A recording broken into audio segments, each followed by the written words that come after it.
कमी होईल। आणि या देशमुख कुटुंबाला माझा जोपर्यंत पक्षी मला कसे लांब जाता येत नाही येता येत नाही, मी पुढं तुमच्याकरता मराला सरकारपाशी चला। मी नाही मिळालो तर माझ्या बापाची खानदान नाही आवल, तू माघारा वागा। विक्रांत ही अमर रे अमर रे संतोष आहे अमर रे संतोष आहे मागण्यासाठी त्यांचे भाऊ संतोष भैया अमर रे धनंजय देशमुखने आणि गावातील कुणी खाली अमर रे धनंजय देशमुखने आणि आमच्या गावातील कुणी खाली उतरू नये। त्यांच्या महाग म्हणण्यापेक्षा त्यांच्या पुढे आम्ही जीव द्यायला तयार आहे। आम्हाला वरी चढता येत नाही, प्रशासनाला मारायचं असल्यामुळे 45-40 दिवस गप्प आहे। आता लांडग्याची शिकार होण्यापेक्षा प्रशासनाची शिकार होत आहे, याची प्रशासनाला जाणीव आहे। प्रशासन जाणून बुजून डोळे झाक करत आहे। प्रशासनाला फक्त हुकुमशाही, पैशावाले, सरकार चालवणारे खंडणीखोर हे पाहिजे। गुन्हे कसे लागतात, गुन्हे कसे करतात, कसं कोण गवसतं, कोण कुठं गवसतं याची प्रशासनाला खबर असताना आमचे पोरं टाकीवर चढतात, कालपासून चढतात हे त्यांना माहीत असून चढविले नाहीत हेच उपकार त्यांच्यावर त्यांनी वरी नेऊन टाकलं नाही। अजूनही महिला आहेत। विक्रांत तुला दाखवण्याचा प्रयत्न करतोय।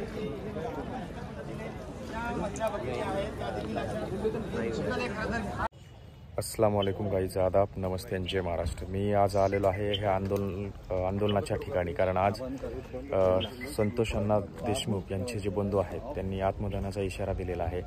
तर आज सगळे इकडे आपण बघू शकता, सर्व गावातील मंडळी जमा झाली आहे। तसेच ह्या ठिकाणी आपण पाहायला जर गेलं तर ह्या ठिकाणी भरपूर लोक जमा झाले आहेत, ज्या ठिकाणी त्यांनी सांगितलेलं आहे की मी मोबाईलच्या टॉवरवर चढून माझा पूर्ण परिवार आणि मी आत्मदहन करणार आहोत। तर त्या ठिकाणी आपण बघणार आहोत, चला।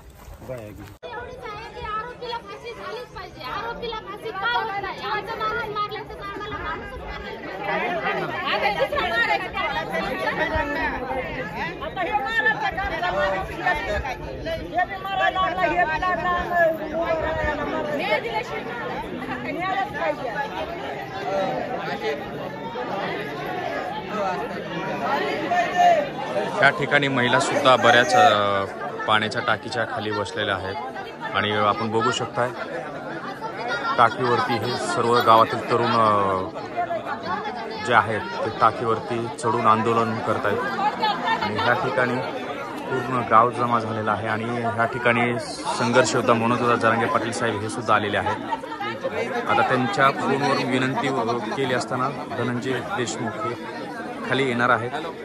त्यानंतर काय ते बोलतात त्याकडे आपलं लक्ष असलं पाहिजे।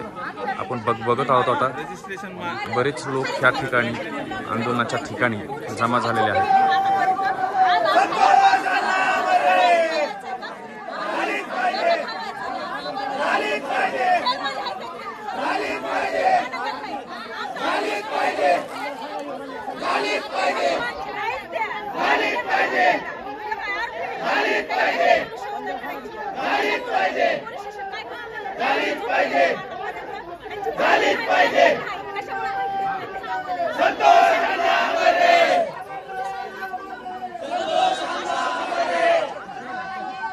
तुम्ही कुटुंबाला गरजेचे, इथं सगळं राज्य ढवळून निघालंय हो, बिथारलंय। तुम्ही काय करा, त्यांना खाली घेऊन या। SP साहेब सगळे जबाबदारी घ्यायला लागलेत, ते सगळे समजून सांगतील। पुन्हा आणखीन आज दिवसभरात सगळ्यांना बोलून घेतील, सरकारचे प्रतिनिधी बोलवतील, बरोबर ना साहेब? आणि CIDचे पण येतील, त्यांना बोला, SP साहेबाला बोला, तुम्ही खाली या प्लीज, त्यांना बोला, द्या त्या धनंजय भाईकडे द्या।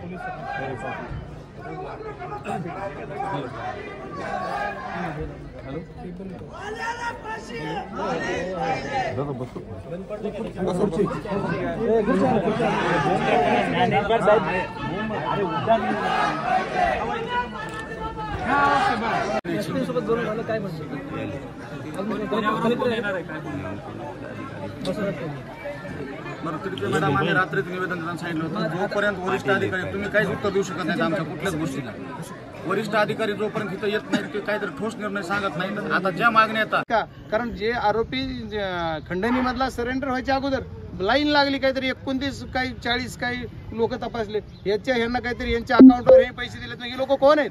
होच देश त्या लोकांना यांनी पैसे पाठवले 40-40-50 पर्यंत, हे यांचं नातं काय?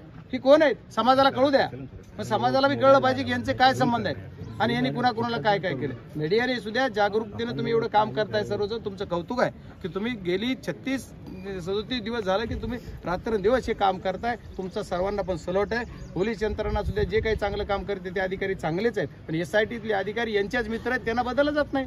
मग अशा गोष्टी कशा करणार. आणि याच्यात कुठं भाषणबाजी नाही, कुठं नाही. मला आमच्या कुटुंबाला हे करायचे, भेट घ्यायची, त्यांना सांगायचं असं तुम्ही निर्णय टोकायचा घेऊ नका, हे मी त्यांना बोलणार आहे. खूप खूप धन्यवाद. कधी प्रेस घेणार?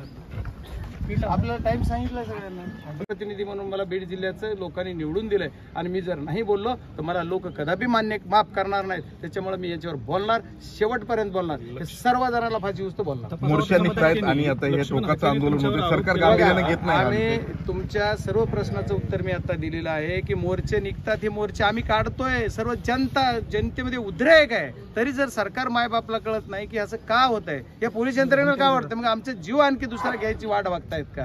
नेमकं कशामुळे होतं या यंत्रणेवर मी पहिल्यांदा आज बोलतोय आणि मी प्रेसमध्ये बोलणार आहे सर्व गोष्टी की मला या